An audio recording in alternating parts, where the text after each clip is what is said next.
एक गांव में एक बूढ़ी माँ रहती थी। उसने अपनी पूरी जिंदगी अपने दो बेटों को पालने पोसने में लगा दी।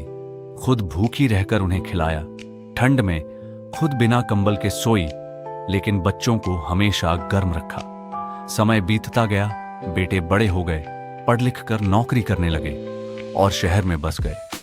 माँ को लगा अब उसके अच्छे दिन आएंगे, अब वो आराम से अपने बेटों के साथ रहेगी। कुछ समय बाद दोनों बेटे गांव आए। माँ बहुत खुश हुई। उसने उनके लिए खाना बनाया, उनकी पसंद की चीजें बनाई और बार बार उनका चेहरा देखती रही। लेकिन उस दिन कुछ अलग था। बेटों ने आपस में बात की और माँ से कहा, अम्मा, अब आप अकेले यहाँ गांव में कैसे रहोगी?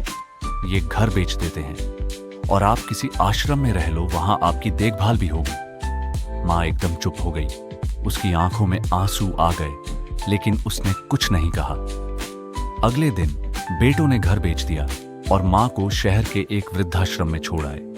वहां पहली रात माँ बहुत रोई।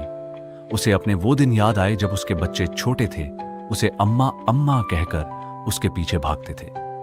कुछ दिनों बाद एक दिन आश्रम में एक कार्यक्रम हुआ। वहां कुछ लोग अपने माता पिता से मिलने आए थे। एक छोटी बच्ची अपनी दादी से लिपट कर रो रही थी। दादी, आप हमारे साथ घर चलो ना। यह देखकर बूढ़ी माँ की आंखों से आंसू बहने लगे। तभी उसे एहसास हुआ, उसने अपने बच्चों को सब कुछ दिया, लेकिन शायद वो उन्हें इंसानियत और रिश्तों की कद्र नहीं सिखा पाई।